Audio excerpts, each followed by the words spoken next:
Hello, good morning everyone. Welcome to the online platform of SV Academy Rawalpindi. This is the video related to 10th class Social Science, Part Political Science, Chapter number 7, state government. तो state government के बारे में पहले तो मैंने आपको जो first video था इस चैप्टर का उसके अंदर मैंने आपको ओवरव्यू दिया था, और जो प्रीवियस वीडियो था उसके अंदर मैंने आपको लेजिस्लेटिव असेंबली का फॉर्मेशन बताया था, और लेजिस्लेटिव असेंबली के लिए क्या क्या क्वालिफिकेशन है, उसका टेन्यूर क्या है, क्या क्या कौन कौन से इसके अंदर ऑफिसर्स होते हैं, और उसके बाद में मैंने आपको उसकी पावर भी बताई थी, क्या क्या उनके फंक्शंस हैं वो बताए थे। तो अब अपने बात करेंगे लेजिस्लेटिव काउंसिल। देखो लेजिस्लेटिव काउंसिल के बारे में मैंने आपको एक बात बताई थी कि लेजिस्लेटिव काउंसिल ऑलवेज ऑप्शनल होती है।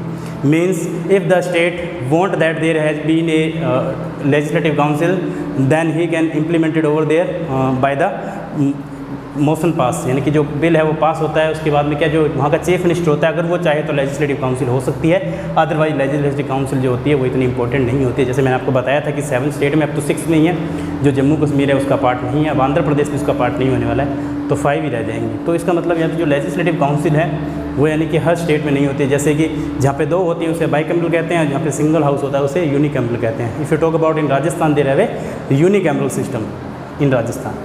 तो आज हम बात करते हैं लेजिस्लेटिव काउंसिल। देखिए लेजिस्लेटिव काउंसिल जो है एक प्रकार से राज्यसभा का रोल प्ले करती है, जैसे सेंटर के अंदर। देखो लेजिस्लेटिव काउंसिल जो है उसे परमानेंट हाउस कहा जाता है। लेजिस्लेटिव हाउस काउंसिल को ही परमानेंट हाउस कहते हैं। परमानेंट हाउस क्यों कहते हैं? क्योंकि यहाँ पे जो इलेक्शन है वो कंटिन्यूसली नहीं होते हैं, और यहाँ पे जो है 6 ईयर का जो टेन्यूर है यहाँ पे होता है लेजिस्लेटिव काउंसिल के अंदर, और इसे परमानेंट हाउस कहते हैं, साथ में इसे अपर हाउस भी कहते हैं।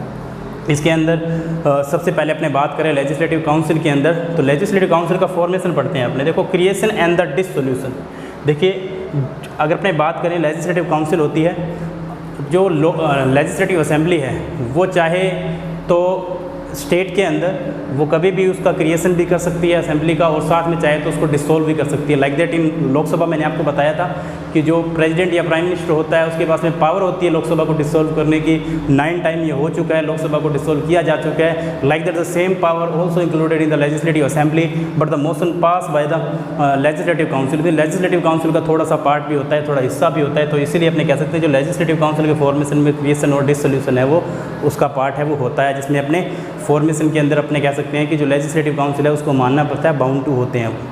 अब अपने बात करते हैं नंबर ऑफ़ मेंबर्स। देखिए नंबर ऑफ़ मेंबर्स कितने होते हैं। अगर अपने बात करें कि लेजिस्लेटिव असेंबली में किसी भी स्टेट में जितने मेंबर हैं, देखिए लेजिस्लेटिव असेंबली के अंदर लाइक दैट इन राजस्थान दे रहे हैं 200 मेंबर्स, तो उसका 1/3 पार्ट ही हो सकता है लेजिस्लेटिव काउंसिल के अंदर। मीन्स मान लो कि अब 200 है तो 200 का 1/3 पार्ट कितना हो जाएगा अपना, तो 150 हो जाएगा। तो 150 से ज़्यादा मेंबर नहीं हो सकते हैं राजस्थान के अंदर, क्योंकि 1/3 ही इसका पार्ट है वो लेजिस्लेटिव काउंसिल का हिस्सा हो सकता है। जितने लेजिस्लेटिव असेंबली के अंदर मेंबर होते हैं उसका 1/3 पार्ट। अगर अपने बात करें तो कम से कम 40 मेंबर होना ज़रूरी है।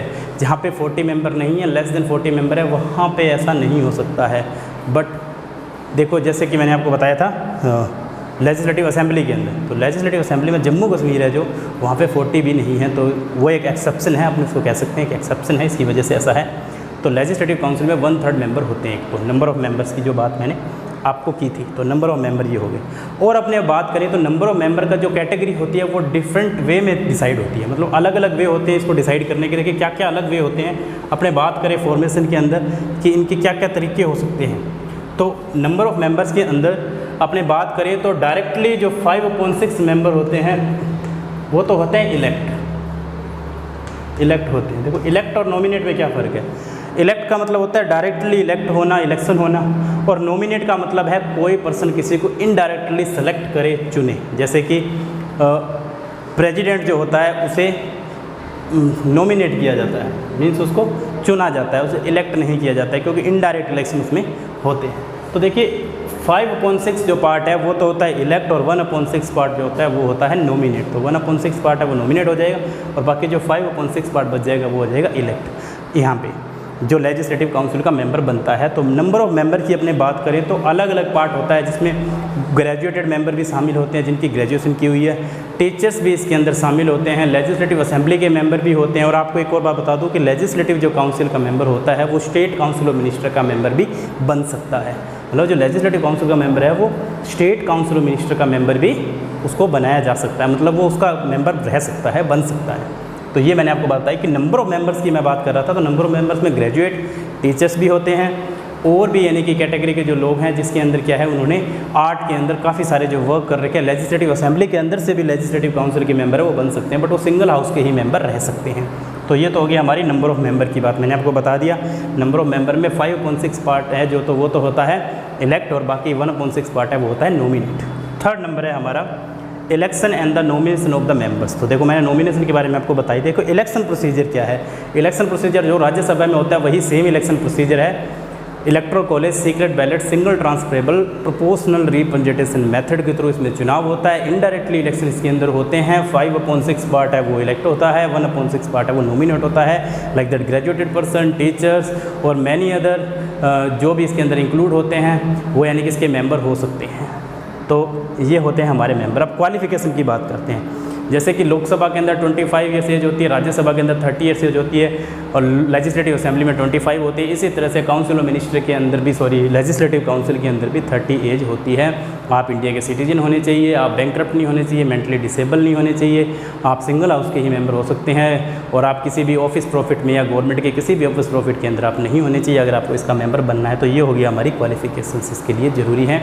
अब आगे अपने टेन्यूर की बात। तो इसका टेन्यूर जो होता है वो 6 ईयर होता है। कितना होता है? 6 year. But after the 2 year, same ही राज्यसभा वाला प्रोसीजर बता रहा हूँ। तभी तो जो आपने अगर सेंट्रल गवर्नमेंट आपको चैप्टर अच्छे से समझ आया तो स्टेट गवर्नमेंट को आप इजीली कर सकते हो, बिकॉज जो रोल सेंट्रल गवर्नमेंट में वही स्टेट गवर्नमेंट में इनका रोल होता है। तो देखिए 6 ईयर का इनका टेन्यूर होता है। बट आफ्टर द 2 ईयर्स 1/3 जो मेंबर होते हैं, 1/3 जो मेंबर होते हैं वो क्या हो जाते हैं? रिटायर हो जाते हैं, क्योंकि उनकी एज हो जाती है। उनकी एज होने के बाद उनको रिटायर कर दिया जाता है, उनकी जगह पे न्यू मेंबर्स है वो सिलेक्ट हो जाते हैं।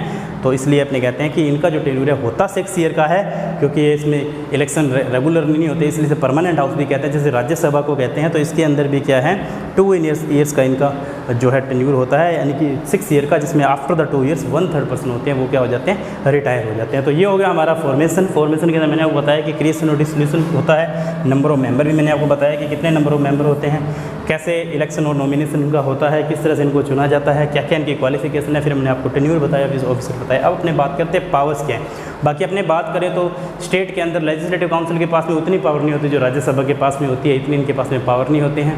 गवर्नर जो होता है वो भी रोल प्ले करता है, लेकिन गवर्नर के पास में उतनी पावर नहीं होती है जो प्रेसिडेंट के पास में होती है। जैसे इमरजेंसी पावर या नेवी फोर्सेस से रिलेटेड पावर इनके पास में नहीं होती हैं। They are bound to do the work according to the legislative assembly. Like the first है फंक्शन एसोसिएटेड। अब अपने बात करें पावर्स की, क्या क्या पावर्स हैं हमारी लेजिस्लेटिव काउंसिल के पास में। तो अपने पहली पावर देखें, function associated with the formation of law. मतलब फॉर्मेशन करने के लिए, लॉ का फॉर्मेशन करने के लिए क्या क्या अपने को क्वालिफिकेशंस हैं, क्या क्या एसोसिएशन है जो कैसे फॉर्मेशन करते हैं, लॉ कैसे बनाते हैं। तो उसमें अपने बात करें तो मैंने आपको बताया था कि दोनों हाउसेज के अंदर सिग्नेचर होते हैं इसके अंदर। तो दोनों हाउसेज के जो सिग्नेचर होते हैं तो इस तरह से जो रूल रेगुलेशन है वो क्या होते हैं? फॉलो होते हैं। तो इसके अंदर भी क्या है, जो भी फॉर्मेशन ऑफ लॉ होता है इसके अंदर क्या है, सेक्शन बने हुए हैं जिसके अंदर अपने क्या है कि फॉर्मूला तो बनते हैं, मतलब पास तो होते हैं, लेकिन सारी की सारी रिस्पॉन्सिबिलिटी लोकसभा के पास में होती है, वही बिल पास करती है, वही चीज़ लॉ पास करती है। बट इसके अंदर क्या है, इनके पास में जो बिल है वो भेजा जाता है जिसके अंदर ये साइन करते हैं, बट उनको 14 दिन के अंदर वो साइन है वो देना पड़ता है, रिजेक्शन नहीं कर सकते हैं वो।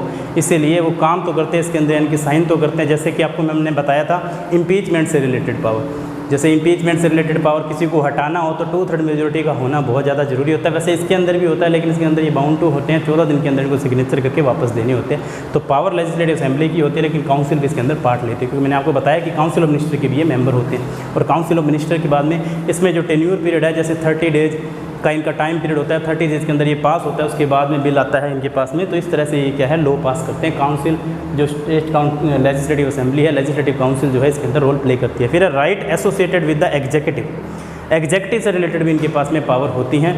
लेकिन अपने बात करें तो मैंने आपको बताया था, देखो अपने मेन चीज़ है ये कार्य करने का काम है। जैसे कि जो स्टेट लेजिस्लेटिव काउंसिल होती है वो राज्यसभा के इलेक्शन में पार्टिसिपेट करती है और ये उनके अंदर यानी कि रूल बनाती है। अगर अमेंडमेंट भी फॉलो होता है तो भी इसके अंदर इनके सिग्नेचर होते हैं। तो इसके अंदर ये क्या है, इंपॉर्टेंट रोल प्ले करते हैं एसोसिएशन के अंदर, यानी कि काम करते हैं। तो बट मैंने आपको एक चीज़ बताई कि इनको जो है बाउंड होते हैं लेजिस्लेटिव असेंबली की सारी पावर, लगभग पावर जो है वो लेजिस्लेटिव असेंबली के पास नहीं होती हैं। थर्ड है हमारा फाइनेंशियल पावर। देखो फाइनेंशियल पावर की अपने बात करें, स्टेट के अंदर कोई भी बिल पास होता है तो बिल डायरेक्टली लेजिस्लेटिव असेंबली द्वारा ही पास होता है। इसमें काउंसिल ऑफ मिनिस्टर बिल्कुल भी लेजिस्लेटिव काउंसिल बिल्कुल भी रोल प्ले नहीं करती है, डायरेक्टली पास होता है बाय द लेजिस्लेटिव असेंबली। तो लेजिस्लेटिव असेंबली के द्वारा ही ये जो है बिल पास होगा, डायरेक्टली पास होगा। लेकिन इसके अंदर उनको एक साइन के लिए भेजा जाएगा, रिकमेंडेशन के लिए भेजा जाएगा। 14 दिन के अंदर कोई भी रिस्ट्रिक्शंस रख सकते हैं, वो उनको रोक सकते हैं, but after the 14 days they have to return that bill. और उनके बाद में अगर वो साइन नहीं भी करते हैं तो भी वो बिल पास हो जाता है हमारे लेजिस्लेटिव काउंसिल के अंदर। तो देखो बात करते हैं अपने लेजिस्लेटिव काउंसिल का। मैंने आपको फॉर्मेशन बताया कि लेजिस्लेटिव काउंसिल का भी लगभग वही रोल होता है जो राज्यसभा के अंदर इनका रोल होता है, यानी कि इंपॉर्टेंट रोल ये भी प्ले करते हैं। तो ये इंपॉर्टेंट चीज़ है हमारी लेजिस्लेटिव काउंसिल के अंदर। तो मैंने आपको बताया इनका फॉर्मेशन और इनकी अपनी बात की पावर्स की। तो लेजिस्लेटिव असेंबली और लेजिस्लेटिव काउंसिल के बारे में अपने कर चुके हैं, उनकी पावर के बारे में भी डिस्कस कर चुके हैं, उनका फॉर्मेशन भी डिस्कस कर चुके हैं, मतलब किस तरह से चुनाव होते हैं, ये सारी चीज़ें भी हम डिस्कस कर चुके हैं। तो अब हम बात करते हैं कि जो लेजिस्लेटिव असेंबली और अपने काउंसिल के बाद में कि जो चीफ मिनिस्टर है उसका क्या रोल होता है हमारे स्टेट के अंदर। तो अपने बात करते हैं चीफ मिनिस्टर, सीएम यानी कि हमारा चीफ मिनिस्टर। तो चीफ मिनिस्टर की अपनी बात करें तो चीफ मिनिस्टर का रोल भी सेम एज होता है, जैसे कि मैंने आपको बताया था कि सेंटर में जो प्राइम मिनिस्टर होता है और स्टेट में जो चीफ मिनिस्टर है उसका सेम रोल है, मतलब वैसे ही वो वर्क करते हैं जैसे सेंटर में प्राइम मिनिस्टर करता है, तो स्टेट में चीफ मिनिस्टर भी वैसे ही वर्क करता है। तो दोनों का सेम ही रोल होता है, सेम एज रोल यहाँ पे माना जाता है। तो अपने सीएम जो होता है, तो सीएम का जो इलेक्शन प्रोसीजर है वही इनडायरेक्ट प्रोसीजर है। सबसे पहले एमएलए चुने जाते हैं, उसके बाद में चीफ मिनिस्टर है उसको सेलेक्ट किया जाता है। तो that's it from the video. Next video हम इसके बारे में डिस्कस करेंगे। Thank you.